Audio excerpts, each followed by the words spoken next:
When your own daughter tells you to get off the porch you built, something in you goes quiet, and in that quiet plans are born. It was July 12th, 2018, a Thursday. Fort Collins summer had settled heavy over the neighborhood, the kind of heat that sticks to your shirt and makes wood smell like sun-warmed pine. I just pulled into the driveway after a long morning at the lumberyard. Two 2x10s rattled in the back of my old F-150. Sawdust clung to my arms. Sweat ran down my neck. And there they were. Before we continue, please subscribe to the channel and tell us where you're listening from. Jenna, my only daughter, 22, was leaning against the porch post I'd set in concrete back in '94, laughing like she owned the place. Kyle, her fiancé, 25 and smug in a way only young men with half-baked dreams can be, sat sprawled on my porch swing, rocking it like it was his throne. They didn't even notice me at first.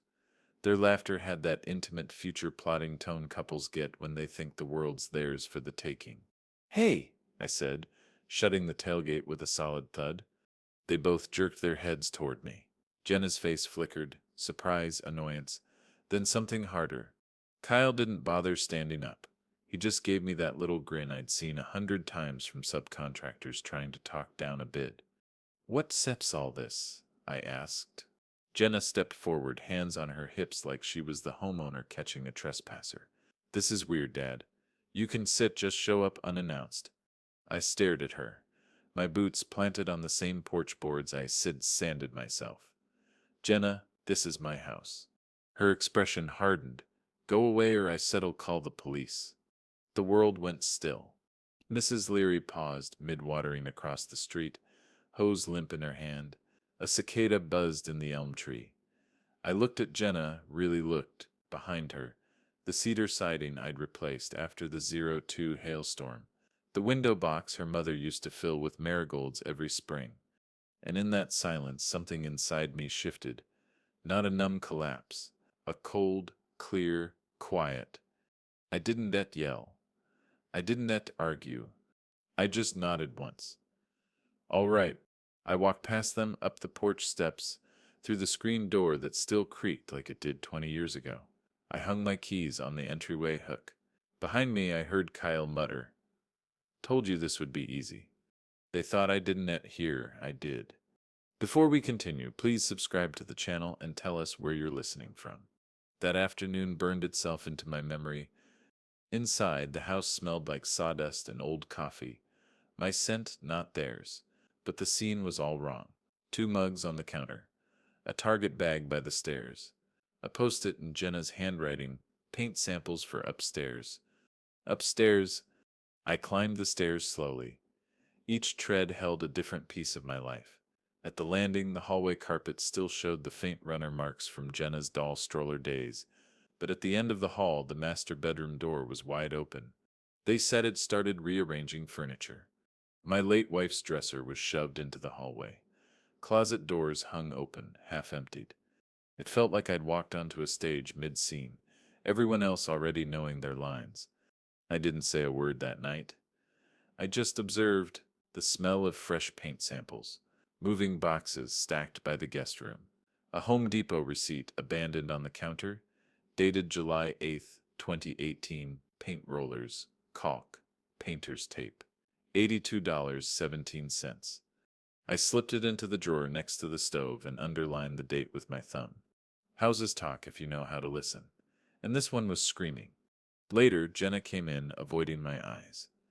"We just thought it makes sense to fix things up now. You're not getting any younger, Dad." Kyle chimed in, leaning in the doorway. "Yeah, man, you can relax. We sell handle the big stuff." We sell handle the big stuff. The way he said "we" turned my stomach. "This house isn't a starter kit for you two," I said. Jenna rolled her eyes. "You're being dramatic." I wasn't set. I was taking notes. The next morning before sunrise, I made coffee and sat at the kitchen table. The light was thin, blue, quiet. I opened the filing cabinet under the stairs and pulled out the house major work folder. Invoices stacked like a paper timeline of my adult life. $18,200 for the roof after the hailstorm. $3,750 for the foundation stabilization in 2016. City permits stamped and dated. Water heater receipt from 2014. This house wasn't just four walls, it was my retirement plan, my legacy. My wife's fingerprints were still in the grout of the kitchen tile. Around 9 a.m., Jenna drifted downstairs in pajamas, poured herself coffee from my pot, and sat like nothing had happened. Morning, she said casually. Jenna, I asked evenly, what sip's going on here? She hesitated, a flicker too quick for her to control. We supped her just planning ahead. Kyle Sip's business is going to take off, and we need a place to settle. This is the logical step. Kyle appeared behind her, freshly showered, slick hair, same grin. Yeah, man, Yusef had a good run. Time to pass the torch. I wrapped my hands around the mug and said nothing. Because in that moment something clicked. You can't outshout entitlement. You can't reason with greed wearing a family face. But you can outplan it. That July morning at my kitchen table, quiet fury rooted itself in me like a steel post in concrete. They thought this house was their future. They were about to learn it was my legacy. And I don't lose legacies. Not without a fight. You don't hear betrayal all at once. It seeps in through the quiet moments, like a slow drip under the sink you keep meaning to fix. By the time you notice the damage, the cabinet floor is already warped. That autumn, Fort Collins shifted from blistering afternoons to crisp evenings, leaves piling up along the gutters. I'd rake them after work, alone, the rake scraping against concrete like a metronome. Jenna and Kyle had started visiting more often, always unannounced, always with that same casual entitlement, like the house was already halfway theirs. I'd come home from a job site some evenings and find Jenna in the kitchen, rearranging cabinets. Just making space, she'd say. Or Kyle in the garage, nosing around my tools. He'd pick up my old DeWalt drill, the one I'd bought the year Jenna was born, and say, this'll come in handy once we're settled in. Once we settled in. They didn't set to even try to hide it anymore.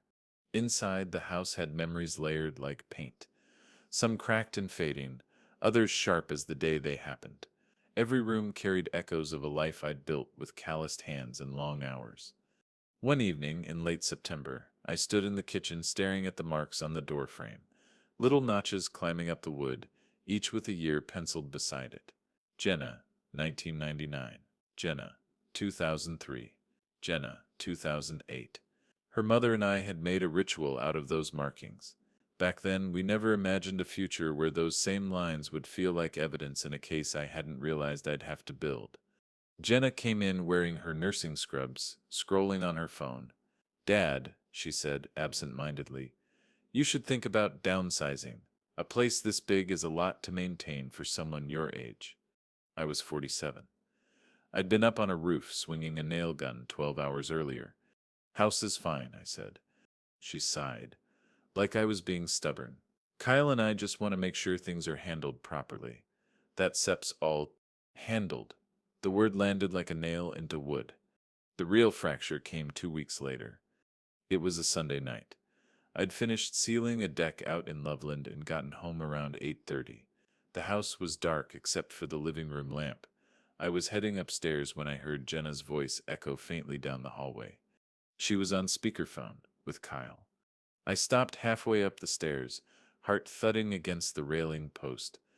I'm telling you, once the old man's gone, it's ours. Jenna's voice said. Kyle laughed on the other end, low and confident. Yeah, babe, he one said it fight it. He said it's too sentimental. We said I'll just move in, and the rest said it'd sort itself out. I stood there in the dark, listening to my daughter plot my erasure from my own home like it was a future vacation plan. The faucet in the upstairs bathroom dripped slowly. 1, 2, 3. The sound filled the silence between their sentences. Jenna Sitt's voice softened. You promise this will work? I don't sets want drama. Kyle, trust me. Guys like him, they cling to the past. All we gotta do is wait it out. My throat felt tight, but my mind went razor sharp. I memorized the phrasing, every word. I didn't walk in. I didn't confront her. I backed down the stairs slowly, feet careful on each tread, like I was leaving a crime scene without disturbing evidence. I sat at the kitchen table in the dark for a long time. The hum of the refrigerator was the only sound. I pictured her as a toddler, bundled in a red winter coat, laughing as I carried her up the same porch steps after a snowstorm. She'd wrapped her tiny arms around my neck and called the house castle. Now she was drawing up the blueprints for my removal. The betrayal didn't make me explode. It hollowed me out. The next morning I drove to work early. I built decks for a living, but that day every nail I drove felt like it was holding me together, not the lumber. My crew noticed I was quiet, but they didn't ask. They knew better. Weeks passed, and the house became a stage where nothing was said directly, but everything was implied. Jenna started bringing over brochures for interior renovations, future plans. Kyle talked about their timeline. I said nothing, but I watched, listened, logged.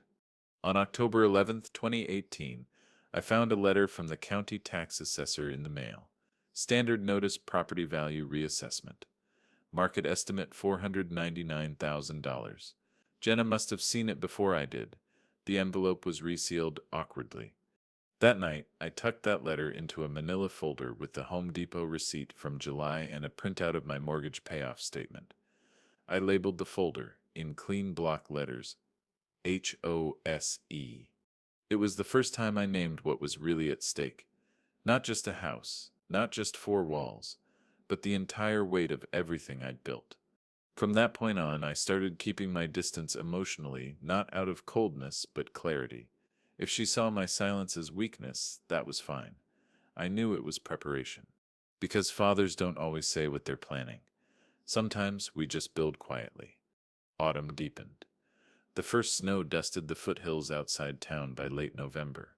I raked leaves in the backyard one evening while Jenna and Kyle planned Christmas on the porch, talking about upstairs renovations like they'd already signed a deed. I leaned on the rake, watching the light from the kitchen spill onto the grass. For the first time, I didn't feel like an old man protecting a house. I felt like a strategist walking the perimeter of a fortress, and they didn't even realize the drawbridge had already been pulled up. Revenge doesn't start with a grand plan. It starts with a single quiet decision. I will not be caught off guard again. By January 2019, Fort Collins was frozen under a crust of snow. I'd shovel the walk every morning before heading to job sites, breath fogging the air, boots crunching against the icy driveway. Jenna and Kyle didn't come around much that winter, not physically anyway, but their presence lingered like fingerprints on glass. Little hints, small claims, quiet assumptions. They thought my silence meant surrender. What they didn't realize was that I'd spent my whole life building things the right way. Foundations first, walls later. And now I was building something else entirely. It began in early February in Rafael Ortiz's office on East Mulberry Street. Rafael was an old friend. We'd worked on a few property deals together back in the 2000s when I was still expanding my contracting business.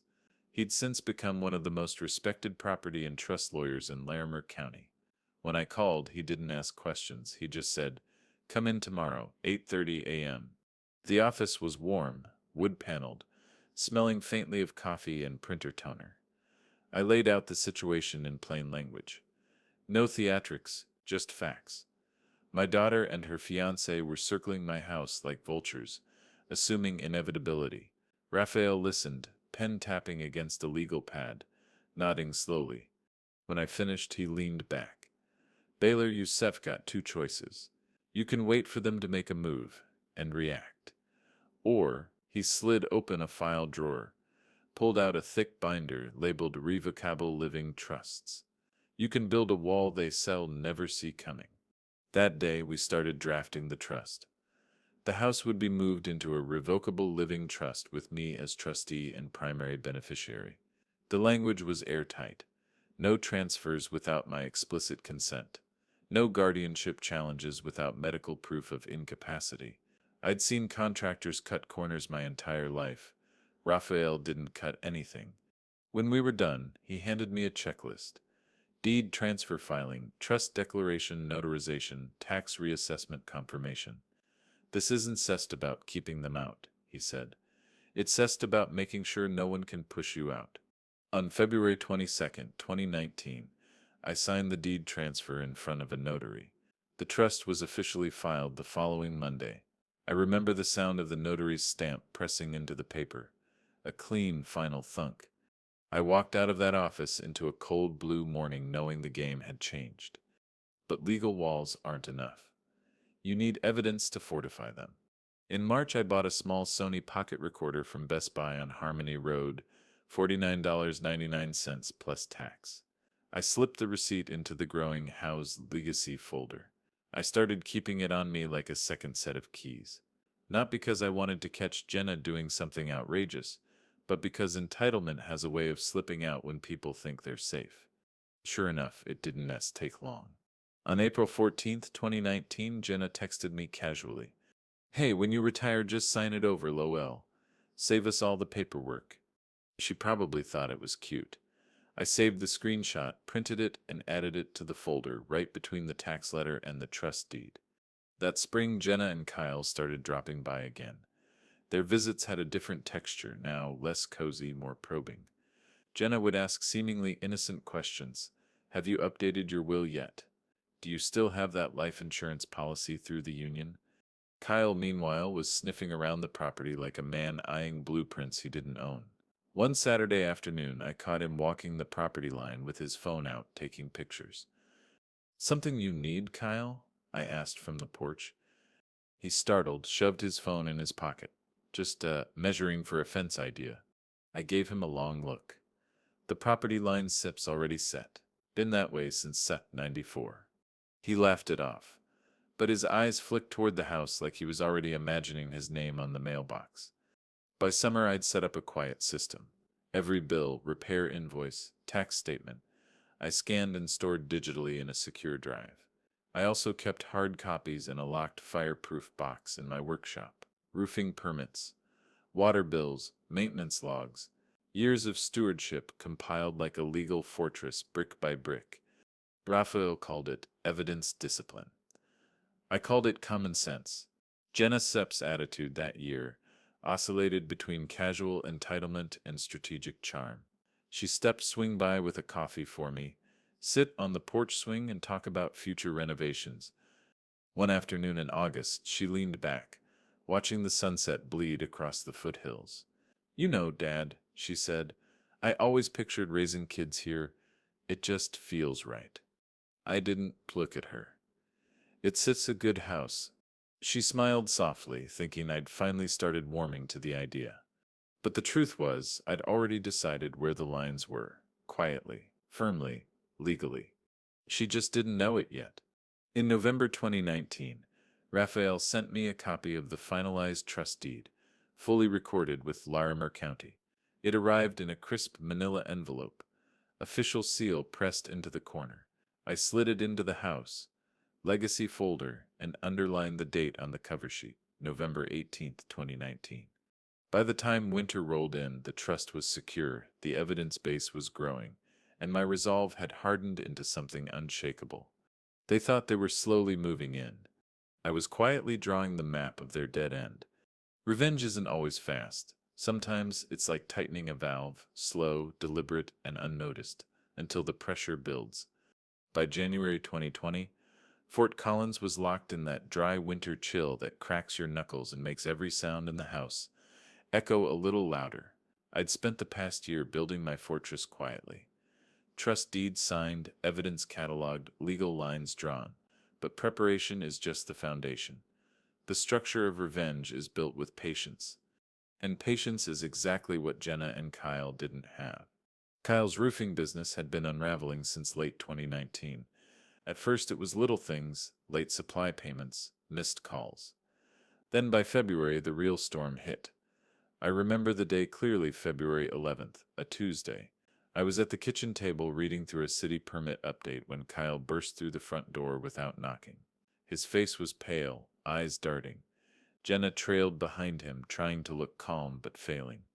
They froze my business account, he said. The IRS froze my goddamn account. Jenna hissed at him. Kyle, Dad doesn't set need. But he was already pacing the living room. They Sepp's threatening leans, I Sepp screwed. I Sepp's completely screwed. I folded the permit notice neatly and set it aside. How much are we talking? He rubbed his forehead. Back taxes. 2017 through 2019. Some penalties. 70, maybe 80 grand. I just need a little breathing room. Jenna looked at me then, not like a daughter, but like someone assessing an ATM. Dad, maybe there's sips a way we can work together on this. The house, I held up a hand. Stop right there. The silence that followed was long enough to hear the old wall clock tick in the hallway. They were circling closer now, desperate. And desperation makes people sloppy. By March 3rd, 2020, I decided it was time to start closing doors, literally. That morning, I called Fort Collins Locksmith Services and booked a full lock change for every external door. Cost $165, paid in cash. The receipt went straight into the house legacy folder. The locksmith, a chatty guy named Mark, showed up that afternoon in a snow flurry. Upgrading security, he asked, while unpacking his tools. You could say that, I told him. By sundown, every lock had been replaced. Only 2 keys existed, one on my ring, one in the fireproof box in my workshop. The next step was mail and utilities. On March 10th, I rented a P.O. box at the Fort Collins main post office on Oak Street. $64 for the year. I redirected all utility bills, property tax statements, and legal correspondence there. Jenna used to casually grab the mail off the kitchen counter when she visited. Not anymore. By spring, Kyle's financial panic had fully bloomed. His business truck disappeared from their driveway. Repoud, I know because I saw the tow truck early one Friday morning when I swung by their street to drop off some old lumber scraps for recycling. They were outside, arguing in hushed voices. Jenna had that look of someone who realized the castle she'd imagined was built on sand. Their visits to my house picked up again. Jenna brought coffee like old times. Kyle started offering to help out with yard work. I let them talk, let them circle, but gave them nothing real. Meanwhile, behind the scenes, I made my move. In April 2020, I called Ellie Duncan, a discreet, sharp-witted realtor I'd known for years. She specialized in quiet listings, properties marketed selectively before going public. We met at a small coffee shop on College Avenue. The world was just starting to murmur about a strange new virus overseas, but here life still moved normally. Ellie sipped her latte, raised an eyebrow. You sure about this, Baylor? That house is your anchor. I'm sure, I said. I want to explore options quietly. No signs, no MLS yet. Just feel out the market. She nodded. Smart. Inventory sips tight. You sips get offers fast. We started scouting buyers that month. Ellie arranged a handful of discreet walkthroughs during days Jenna and Kyle were working. No photos online. No open houses. Just quiet, methodical positioning. May 2020 brought the first lockdowns and with them a strange silence over Fort Collins. But while the world slowed down, my preparations didn't. I used the extra time to comb through every legal and financial detail one more time.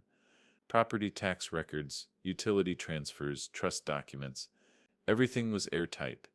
Kyle, on the other hand, was unraveling. In June, he showed up one afternoon. Jittery, he pulled me aside while Jenna was in the kitchen. Look, he said, lowering his voice. I know things are tough right now, but if we could just get a little help, maybe an advance, a loan against the property?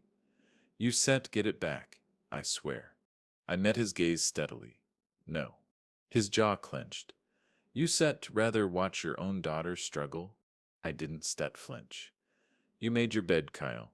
Jenna came out a moment later, trying to smooth things over, but the tension lingered like static in the air. By late summer, the difference between our trajectories was stark. Their financial house was collapsing. Mine was locking into place like interlocking beams. On September 12th, 2020, I paid $1,850 to have the roof repaired after a late summer hailstorm. The invoice, neatly itemized, went into the folder. Every repair wasn't just maintenance. It was a time-stamped reminder that this house was mine, legally and financially. I noticed Jenna starting to get jumpy that fall. She'd ask more pointed questions about future ownership, trying to sound casual. Kyle's panic was starting to bleed through her polished surface. But she didn't yet see the chessboard. While they were distracted by debt, I was quietly setting up an endgame. Every lock changed. Every bill rerouted. Realtor quietly preparing the board. Evidence growing thicker by the month. They were standing in the same house, but we were playing two entirely different games. And by the time they realized that, the doors would already be closed. There's something cruel about the holidays when you already know betrayal is sitting at the dinner table wearing a smile. Thanksgiving 2020 arrived, bitter and wind-whipped. Fort Collins was caught in that half-locked-down rhythm, families making compromises, smaller gatherings, too much unsaid between clinking glasses. For me, the house felt heavier that year, like it knew what was coming. Every nail, every beam seemed to hum with quiet tension. Jenna insisted on hosting the holiday at home, as she put it, meaning my home. She said it with that same easy entitlement, like the house was already a shared family asset, not a legal trust under my sole control. Dad, it's all be perfect, she said over the phone 2 weeks before. We can keep it small, just us, a couple of cousins, Kyle Sip's sister. It's all feel normal. Normal, that word had become her favorite disguise. I agreed, not because I wanted the chaos in my house, but because Thanksgiving had always been my late wife's favorite holiday. I could still picture her at the oven, flour on her cheeks, humming Patsy's Klein while basting the turkey. Saying no would have felt like erasing her. So I let them in, one last time. The morning of Thanksgiving, I woke early. Frost coated the grass, and the air had that quiet, brittle stillness of a Colorado winter morning. I brewed coffee and stood on the porch, watching my breath rise in slow clouds. Across the street, Marcia Lynn, my retired paralegal neighbor, and truth be told, one of the few people who saw through Jenna's performance, was stringing up early Christmas lights. She waved, and I waved back. You ready for the circus? She called across the street. As ready as I'll ever be, I said. By noon, Jenna and Kyle arrived in a flurry of noise. Jenna swept into the kitchen like she owned the place, immediately rearranging the counter space I'd already set up. Kyle brought in folding chairs like some conquering host. Two cousins followed, masked but chatty, setting down pies and covered dishes. The house filled quickly with the smells of turkey, stuffing, cinnamon candles, and beneath it all that sharp edge of unspoken tension. At 3:42 p.m., Kyle poured himself a generous glass of bourbon, clinked it with mine, and said, "Here sips to family and future, right?" I looked him straight in the eye. "We still see." Dinner began around 4. Everyone squeezed around the long table that I'd built by hand in 2005, every groove and knot in the wood a memory. The conversation flowed easily at first. Weather, work, holiday plans. But I could feel Jenna steering it, guiding it toward a stage she'd been rehearsing. Halfway through dinner, as the cousins were laughing over some story, Jenna tapped her glass with a fork. Tink, tink, tink. "I just want to say," she began, eyes shining with that performative sincerity she ascended perfected, "how grateful Kyle and I are for this home. Someday this city'll all be ours, and we as still keep the traditions alive." Laughter. Toasts. Kyle raised his glass, smug. My smile didn't yet reach my eyes. I saw Marcia watching me from the far end of the table. Her expression was neutral, but her eyes were sharp, like a courtroom cross-examiner silently noting every detail. I didn't interrupt Jenna. I didn't make a scene, I just observed. Later that night, after dinner, most guests drifted into the living room for pie and football. I was in the kitchen, stacking plates, when Jenna's voice floated in from the dining room. She didn't realize her phone was on speaker. She was talking to her cousin, Alicia. "Dad Sip's too sentimental to ever sell," Jenna said. "He Sips never kick us out. It's Sips basically guaranteed. Once he slows down, we Sips just take over." My hands tightened around a ceramic plate until my knuckles went white. I reached into my back pocket, clicked on the little Sony recorder I'd been carrying since last spring, and quietly placed it on the counter. "Guaranteed," Alicia laughed. "Must be nice." Jenna giggled. "Yeah, some people have college funds. We've got real estate." The next day, I uploaded the recording, labeled it Thanksgiving 2020, Jenna's statement, and stored both the file and a transcription in my digital evidence archive. Date stamped, secure. From that point on, my holiday tolerance evaporated. December came with its usual frost and light displays, but inside me something hardened. Jenna and Kyle still floated their casual plans: renovations, future nursery talk, holiday brunches they'd host next year. I let them talk, let them build their castles in the air. Meanwhile, I was tightening every legal bolt behind the scenes. Raphael and I exchanged emails about trust amendment language, ensuring no guardianship loopholes remained. Ellie, the realtor, quietly confirmed two interested buyers still circling despite the winter lull. One evening, I stood on the porch as snow began to fall, thin and slow, each flake catching the porch light. Through the window, Jenna was decorating the tree in my living room like it was already hers. Marcia stepped out of her house across the street, bundled in a red scarf. "You good?" she called softly. "Yeah," I said, "better than they think." Because the holidays had revealed exactly what I needed: not their affection, but their arrogance. They weren't planning quietly anymore. They were celebrating their win before the game was even finished. And that, more than anything, told me the clock was ticking toward a reckoning. Every long game has that moment when the board suddenly shifts, when everything you've built faces its first real counterattack.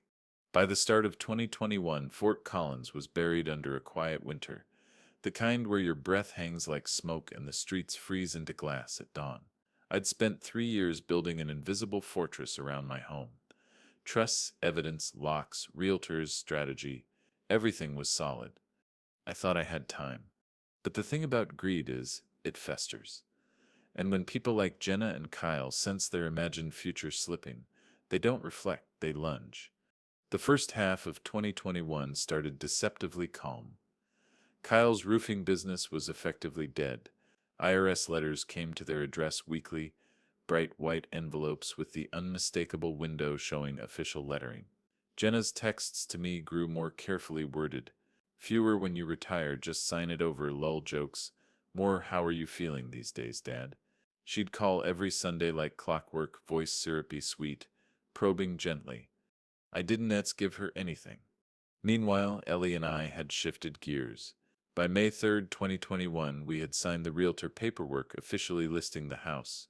But quietly, no public MLS, no signs in the yard. Ellie called it a whisper listing, marketed through her network of vetted buyers. That afternoon, standing in my kitchen with the listing agreement in my hands, I felt the weight of the moment. This wasn't just contingency planning anymore. This was the beginning of the end game. 2 weeks later, a couple from Denver, both engineers, clean credit, cash ready, made a full price offer: $499,900. Ellie forwarded the offer letter to me on May 17th at 2:14 p.m. I printed it, signed my acceptance, and placed both the original and the printout into the House Legacy folder. My hands shook, not from fear, but from the quiet thrill of control. But control is never absolute. In late October, I noticed a subtle shift. Jenna's calls became more frequent. Kyle started appearing at the house again, this time alone, with questions about maintenance and upkeep. On October 27th, Raphael emailed me a draft of a physician capacity letter, a legal precaution confirming my mental soundness. It wasn't required, but Raphael had seen families like mine implode in court over competency challenges. "Get this signed now," he told me. "Trust me." I made an appointment with my physician, Dr. Ahmed, at Pudre Valley Clinic. Routine cognitive testing, blood work, everything. He signed off without hesitation. "Baylor," he said, chuckling as he handed me the envelope. "You sucked her sharper than half my residents."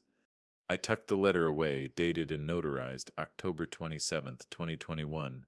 Then November came, and with it their move. On Friday, November 19th, I returned from a job site around 6:30 p.m. A thin layer of snow had started to collect on the driveway.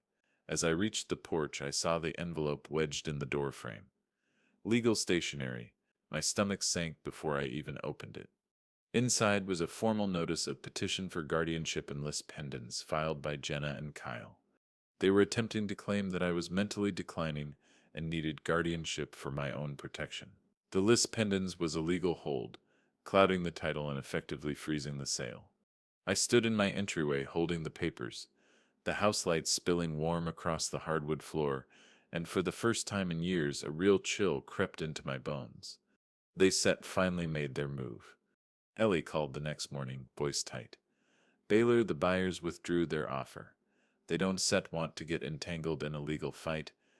I can still remember the silence that followed. The house felt different, not weak, just momentarily still, like a boxer absorbing a punch. That weekend was the first time doubt flickered. Could they actually win? Could their lies stick? Sunday night, I sat at my kitchen table, surrounded by folders, letters, trust documents, tax bills. The envelope from Jenna lay in the center like a stain. The house was silent except for the ticking of the hallway clock. But fear has a way of sharpening resolve if you've built a solid foundation. Monday morning, 8:02 a.m. I called Raphael. They said filed, I said. I saw, he replied. We set her not blinking. You have the capacity letter? Yes. Good.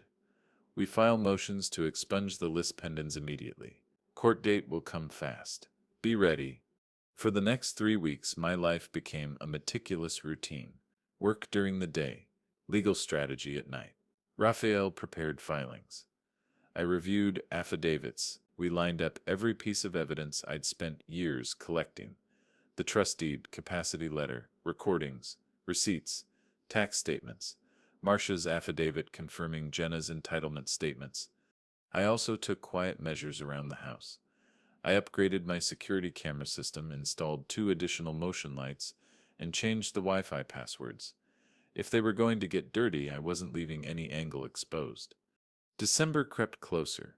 Snow thickened over the foothills, and the air grew brittle and tense.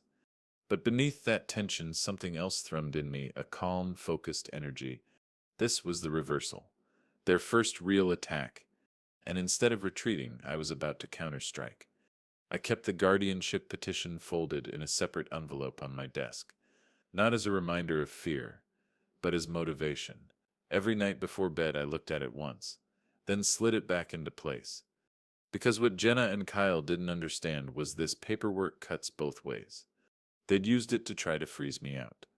I'd use it to dismantle them in the open, and soon they'd find out just how prepared I'd been all along. Courtrooms have a smell, old wood, recycled air, and that faint, metallic tang of nerves.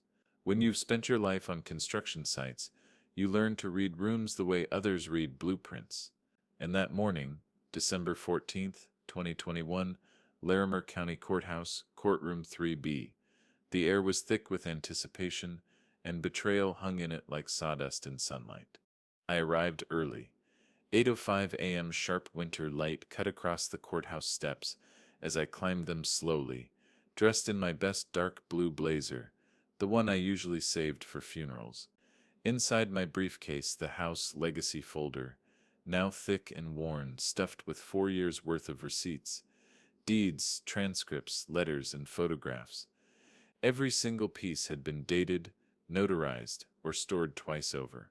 I wasn't walking into a fight unarmed. I was walking in with the blueprints to dismantle their case brick by brick. Jenna and Kyle arrived 10 minutes later. They looked like they were stepping into a photo shoot. Jenna wore a tan trench coat, hair curled, makeup flawless. Kyle wore a gray suit that looked rented, collar slightly askew. She glanced at me across the hallway, then quickly looked away. He smirked, as always. Their lawyer, a younger man with slick hair and a sharp suit, checked his watch impatiently. Raphael arrived beside me a moment later, calm as ever, leather briefcase in hand. You ready? He asked. I've been ready for 3 years, I said. By 8:45, the courtroom had filled. Marcia sat in the back row, a red scarf wrapped around her neck, eyes sharp as a hawk. She'd agreed to testify if needed. Ellie was there too, quietly supportive, sitting near the aisle. Jenna avoided looking back at either of them. The bailiff called the session to order at 9:02 a.m. The judge, a gray-haired woman with an efficient manner, took her seat. Papers shuffled, chairs creaked, and suddenly it was real.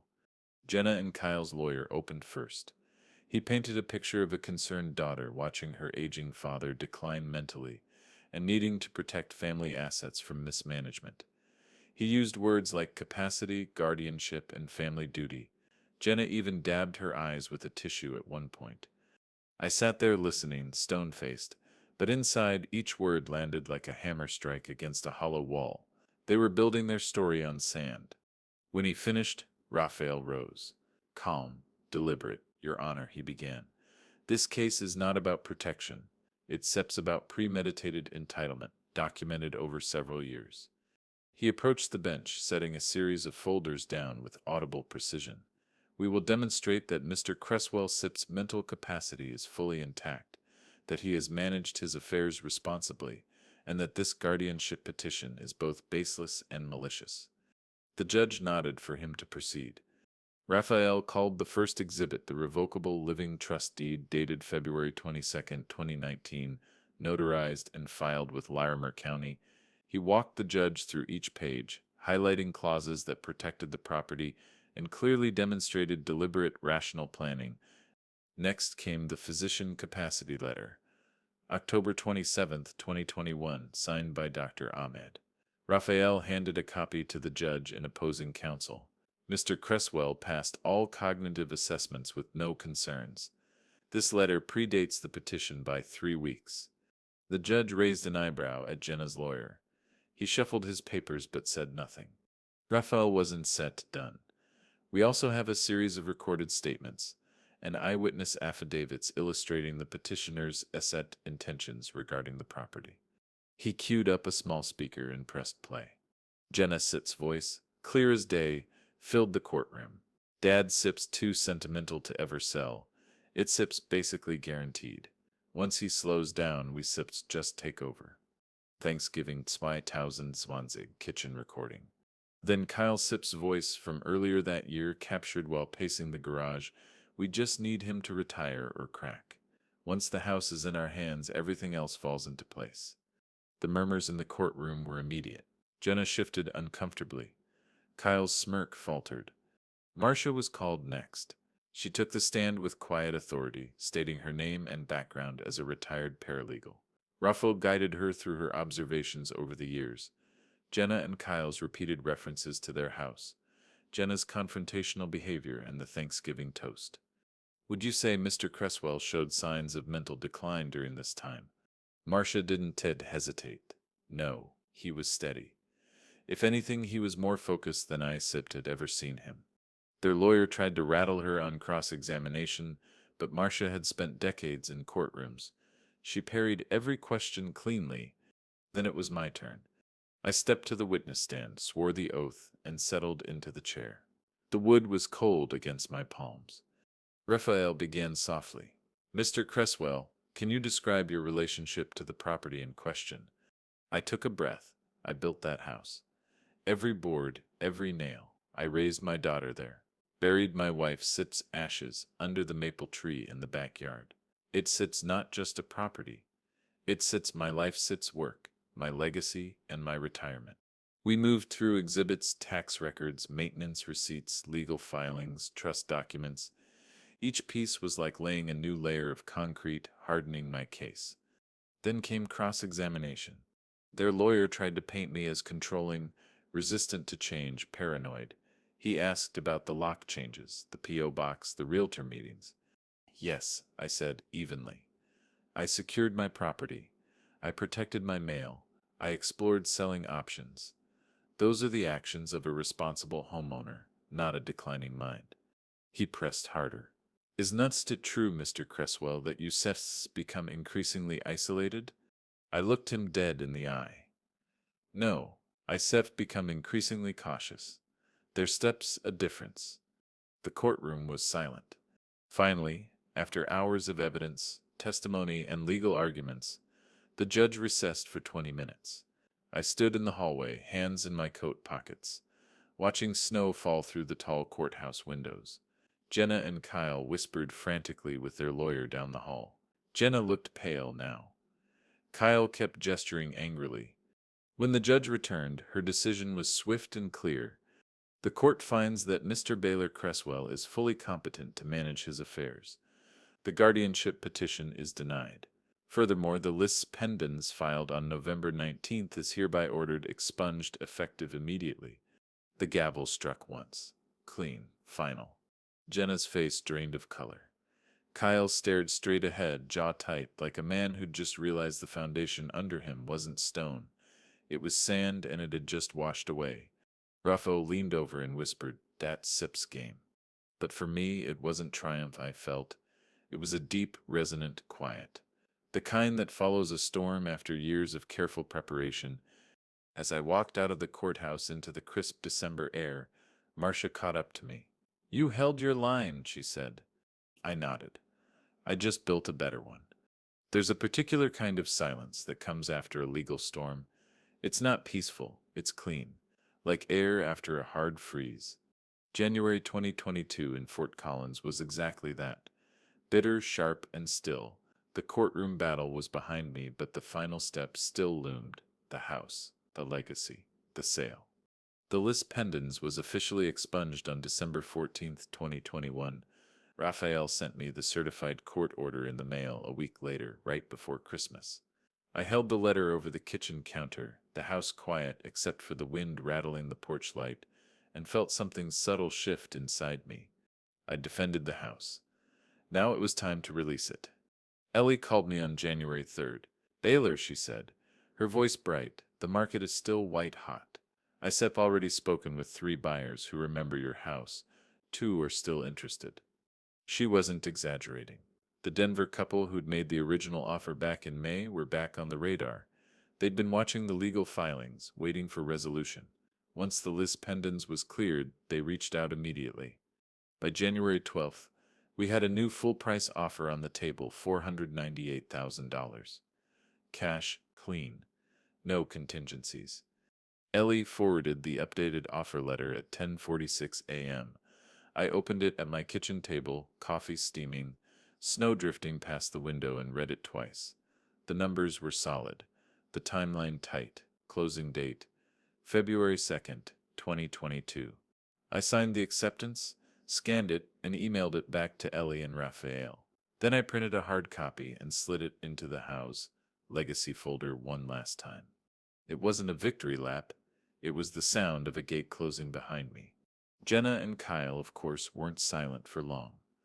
On January 18th, Jenna called me, her voice tight. "I heard you sir selling the house," she said. "I am," I replied simply. She exhaled sharply. "Dad, this is insane. This is our home, our future. You can just—" I cut her off. "No, Jenna, it sets my home and my decision. That future you keep talking about. You tried to take it from me in court. You made your choice." Silence stretched across the line. Then coldly she said, "You still regret this." I didn't respond. I just hung up. Kyle texted the next day. It was less emotional and more transactional. "You still making a mistake. We could Cephid worked something out, you still being stubborn." I didn't bother replying. By the last week of January, the house was in full transition mode. Movers were booked for February 5th. 3 days after closing, I hired a small local outfit, Fort Collins Moving Pros, $740. Paid in advance, receipt filed. I walked room to room that week, methodically. Not as a man second-guessing his decision, but as a builder doing his final inspection. In the kitchen, I ran my fingers over the pencil marks on the doorframe, Jenna's height growing year by year. In the living room, I paused by the spot where my wife's favorite chair used to sit, sunlight pooling through the window. Upstairs in the master bedroom, I opened the closet doors one last time. The air smelled faintly of cedar and thyme. The hardest part was the backyard. The maple tree stood bare and proud against the pale sky, its roots spreading over the small brass marker where my wife's ashes were buried. I stood there with my hands in my coat pockets, breath clouding the air. "This is the right move," I whispered. "For both of us." On February 2nd, 2022, I woke before dawn. It was 5:12 a.m. Dark and silent. I made coffee slowly. Deliberately, at 9 a.m., I drove to Ellie's office downtown. She was already there, paperwork neatly stacked, her hair pulled back in a no-nonsense bun. "Ready?" she asked. I nodded. "More than you know." We sat in the small conference room. A potted plant in the corner, signing papers one after another. Title transfer, warranty deed, tax parations, seller disclosures. Each signature was a door closing softly behind me. At 10:18 a.m., Ellie looked up from her laptop. Funds have been wired, she said, smiling. $469,550 net after fees and taxes. I checked my bank account later that afternoon. There it was. Clean. Final. Jenna and Kyle received their trust removal notice on February 15th, delivered by certified mail. Raphael drafted it himself. The language was polite, legal, and absolute. They didn't call. They didn't show up. I think on some level they finally understood that the house wasn't just gone from their reach, it had never been theirs to begin with. The movers came on February 5th. I stood in the living room as they lifted furniture and wrapped the framed photos. Each thump of a dolly wheel echoed against the hardwood. As the last piece was loaded, I took one final walk through the house. The walls were empty now, but they didn't feel hollow. They felt settled. I locked the door behind me, slid the key into an envelope for the buyers, and left it on the kitchen counter. Then I stepped off the porch. I'd built nearly 3 decades earlier, walked to my truck, and didn't look back. Because some legacies aren't meant to be handed down.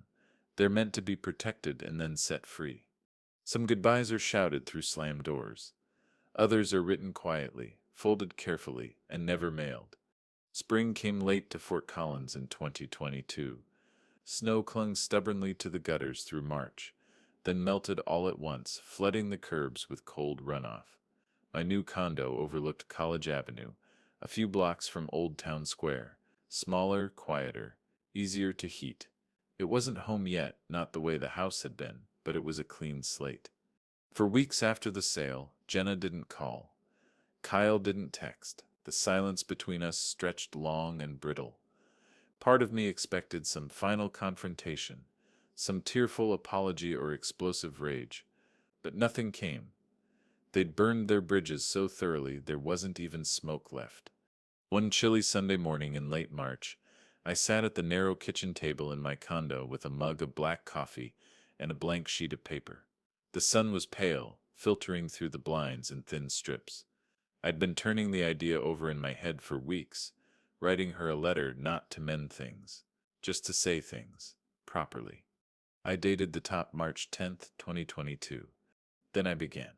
Jenna, you once told your cousin that some people have college funds, but you have real estate. You said it like a joke. Like you were lucky we're lucky. What you didn't understand was that this house wasn't luck. It was work. It was your mother and me. Hammering nails on weekends. It was 27 years of taxes, roof repairs, winter storms, and summer droughts. You treated it like a guarantee. It never was. I wrote slowly, carefully, each word deliberate. I don't hate you, Jenna. I'm disappointed. I raised you to be kind, not entitled, to build your own foundation, not wait for someone else's to crumble. When you and Kyle tried to take the house, you weren't just taking walls and windows, you were taking memories. You were trying to rewrite my life's work without asking. I paused there for a long time, staring at the paper. I sold the house not to punish you, but to protect it, and to protect myself. You forced my hand, but you didn't break me. You just showed me who you've become, and maybe one day you'll see it too. Then, near the end, don't look for the house. It's gone, but its value is still at work. $50,000 of the proceeds have been donated to the Front Range Trade Scholarship Fund. 2 apprentices will have the kind of start I never did. Maybe that's the legacy your mother and I wanted all along. I signed it simply. Dad. When I folded the letter, the paper made a soft, decisive sound. I slid it into a plain envelope, sealed it, and wrote her name on the front in my blocky handwriting. Then I placed it in the top drawer of my desk and closed it. I never mailed it, because some letters aren't for the recipient. They're for the writer. That same week I called the Front Range Trade Scholarship Fund to confirm the donation paperwork. The $50,000 transfer had cleared on March 10th. The same day I dated the letter, the fund director, a kind woman named Teresa, told me they'd already allocated the first 2 scholarships to local students starting HVAC apprenticeships in the fall. You shall be changing lives, she said. I thanked her, but I didn't say what I was really thinking. No, I'm redirecting one. With the house gone, my days found a new rhythm. I picked up part-time mentoring work at a local trade school 2 afternoons a week. Young guys, mostly eager, rough around the edges, full of questions about roofs, framing, wiring. It surprised me how much I liked it. One afternoon in April, I was showing a student how to properly set a joist when he looked up and said, "Man, you must have built a lot of houses." I smiled. Just one that really mattered. At night, sometimes I'd catch myself scrolling through old photos on my phone. Jenna in pigtails helping me paint the porch rail. Family barbecues. Snow piling up against the living room window. It wasn't bitterness I felt. It was distance, like looking at a house from across a field you no longer need to enter. The letter stayed in the drawer, untouched, waiting. I didn't know if Jenna would ever change, or if Kyle's shadow would always hover over her choices. But for the first time in years, it wasn't my problem to solve. What I had solved was my legacy. I'd taken it back from the edge and redirected it toward something solid. And in a way, that quiet letter sitting in a drawer was the final receipt in a long, calculated project. There's a strange kind of quiet that settles in once a long fight is over. Not the stunned silence after impact, but the steady hum that follows when everything finds its place again. By May 2022, Fort Collins had shaken off winter's grip. Rain came often that month, thin, steady showers that darkened the pavement on College Avenue and made the air smell like wet pine and distant mountains. My condo balcony faced west, and most evenings I'd stand out there with a mug of tea, watching headlights streak across the slick road below. For the first time in years, I didn't have a plan running in the back of my mind. No legal strategy, no hidden recorders, no whispered realtor meetings, just the rhythmic tap of rain on the metal balcony railing and the quiet inside my own head. Some nights I thought about Jenna. Not every night, and not with bitterness. Just thought, wondered what she and Kyle were doing now that the house, their imagined safety net, was gone. Raphael had mentioned, almost offhandedly, that Kyle's tax liens hit hard in late February. Apparently, the IRS moved fast once the trust removal notice cleared. I didn't ask for details. I didn't need to. I'd spent enough years following every move like a hawk. Now I was content to let the consequences unfold without me. The condo was smaller, yes, but it was mine. Uncomplicated, uncluttered, and peaceful. I'd hung just a few photos, one of my wife and me on the porch in 1998, laughing mid-conversation. One of Jenna as a toddler, covered in paint after helping with the living room walls, and one of the maple tree in full autumn blaze. I didn't bring much else. Most of the furniture had gone with the sale, either left for the buyers or donated. I liked the blankness. It felt like a blueprint I could redraw at my own pace. Mentoring at the trade school had become more than a side activity. By late spring, I'd formally signed on for 2 classes a week. Electrical framing, roofing basics, tool safety. The students were eager, curious, and occasionally reckless, exactly how I'd been when I started out. One rainy Thursday afternoon, I stayed late after class, reviewing plans with a student named Luis, 17, sharp hands perpetually smudged with pencil marks. He was sketching out his first roofline detail when he looked up and said, "Mr. Cresswell, why cept you stop building houses?" I paused. The question hit deeper than he knew. "I didn't stop," I said finally. "I just changed what I set in building." He didn't set get it then, but one day he would. On May 22nd, I received a letter from the scholarship fund. Thick cream paper, embossed logo. Inside were handwritten thank you notes from the first 2 recipients of the trade scholarships. Both young men from Larimer County, both starting HVAC apprenticeships in the fall. One note read, "Mr. Cresswell, this scholarship means I can start my training without worrying about rent. Thank you for believing in trades like ours." I read it twice, then set it on my desk. The irony wasn't lost on me. Jenna and Kyle saw the house as a guaranteed inheritance. A shortcut. 2 strangers saw it as an opportunity to build something new from the ground up, and in that difference lay the entire story. That evening, the rain came in heavier than usual. I stepped onto the balcony with my tea. leaned against the railing, and watched College Avenue glow under the streetlights. Headlights reflected off puddles. People hurried along the sidewalks, umbrellas bobbing like dark flowers. I thought about the house, not as a wound anymore, but as a completed project. 28 years from foundation to sale, betrayal to justice, legacy to reinvention. And then quietly, almost like an afterthought, the words slipped out of me into the rain. You didn't lose me. You gave me away. They weren't bitter. They were final. Jenna had chosen her path, and so had I. The difference was, mine led somewhere solid. Inside, on my drafting table, lay a blueprint I'd started sketching for the scholarship program's future workshop. Nothing elaborate, just a clean layout for a training space that could host framing demos, wiring practice, and basic carpentry stations. It wasn't about profit anymore. It was about building foundations that outlast people's mistakes. I set my empty mug down, closed the balcony door behind me, and sat at the drafting table. Pencil in hand, ruler steady, rain still tapping at the glass. For the first time since Jenna shouted at me on that porch in July 2018, my mind was entirely quiet. This was closure. Not a dramatic ending, but a steady, measured one, like the final beam set in place on a house you've been building your whole life. And if there's one thing I've learned, it's this. Revenge isn't about burning someone else's house down. It's about making sure yours stands tall, even after they tried to take it.